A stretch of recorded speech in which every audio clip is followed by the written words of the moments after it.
Terima kasih Anda kembali bersama kami. Pemirsa, kami akan lanjutkan perbincangan dengan Bapak Edi Putra Irawadi. Pak, ini paket kebijakan ekonomi kan sudah keluar dari September 2015. Jika kementerian langsung mengimplementasikan paket-paket kebijakan ekonomi itu, logikanya tidak perlu Satgas.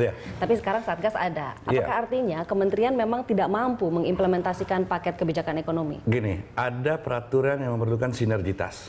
Satu peraturan di kementeriannya tidak cukup, memerlukan tindak lanjut di kementerian lain. Saya ambil contoh, misalnya untuk mengamankan petani, ya kan, dia perlu mengatur impor misalnya. Impor itu adanya di perdagangan. Jadi kalau hanya satu peraturan KL-nya tidak cukup. Nah, jadi perlu sinergitas. Nah, kita yang melihat kenapa masyarakat belum merasakan kemudahan ini? Kenapa masyarakat belum merasakan insentif? Oh, ternyata ada peraturan yang belum keluar di KL lain. Atau ada juknis yang belum keluar di BUMN misalnya, kan gitu. Nah, ini yang diawasi oleh si Satgas. Jadi bukan berarti kementerian tidak bisa, tapi artinya memang harus sinergi. Harus antara supply, demand, produksi, perdagangan, kemudian delivery-nya memang harus disinergi. Nah, Satgas ini mengawasi sampai itu, memonitor efektivitasnya, makanya dicepatkan, diefektif. Harus efektif. Samikna wa ata'na, kita bilang, cover, jangan satu peraturan, cuman peraturan saja jadi normatif, tetapi masyarakat tidak menyatakannya. Akibatnya ekonomi kita tidak bergerak. Oke, ini tugasnya kalau saya bayangkan sangat berat ya Pak, karena tidak hanya 12 paket kebijakan ekonomi, tapi juga akan terus kebijakan berlanjut. ekonomi Dan yang sebelumnya dan berikutnya. Strateginya apa Pak untuk bisa mengawal realisasi ini semua? Ya, jadi kita mempunyai suatu konsepsi latar belakang ketika kebijakan-kebijakan kita keluar. Misalnya, oke, kita melihat bahwa IHK, ya, indeks harga konsumen naik, sementara IKK-nya turun. Artinya daya beli masyarakat tergerus. Apa menyebabkan dia tergerus misalnya kan?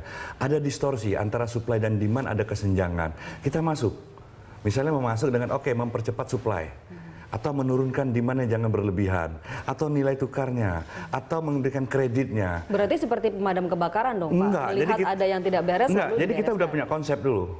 Jadi ketika jalan, kita ngelihat, yang keluar karpet merah siapa?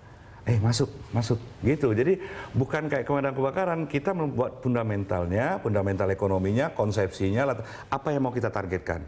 Oke, 2016 kita akan mencapai 5,1 pertumbuhan. Oke, kemudian di tahun-tahun selanjutnya akan tumbuh terus ya, meningkat sampai 2019 di atas 7.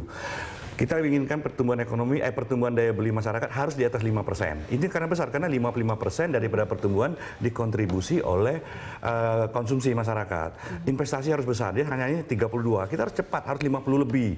Ekspor harus meningkat, harus ada diversifikasi produk sama diversifikasi pasar. Tidak bisa, karena industrinya nggak bergerak. Benerin industrinya. Daya saing industrinya kita kasih kawasan industri, kawasan ekonomi khusus, gitu-gitulah. Oke Pak, ini ada kritik yang menyatakan bahwa paket kebijakan ekonomi ini belum mampu untuk mendorong pertumbuhan ekonomi dan juga menarik investasi. Buktinya adalah, Bapak mengakui? Iya, maksud saya tidak bisa overnight.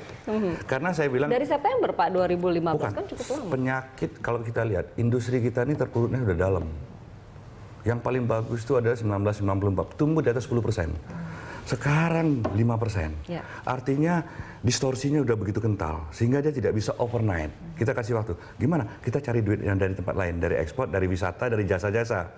Jadi tidak bisa kita langsung overnight. Nah, kalau kita lihat apa yang kita kerja dalam jangka pendek ini adalah psikologi pasar, citra, investasi, kepastian usaha. Pemerintah serius untuk reform.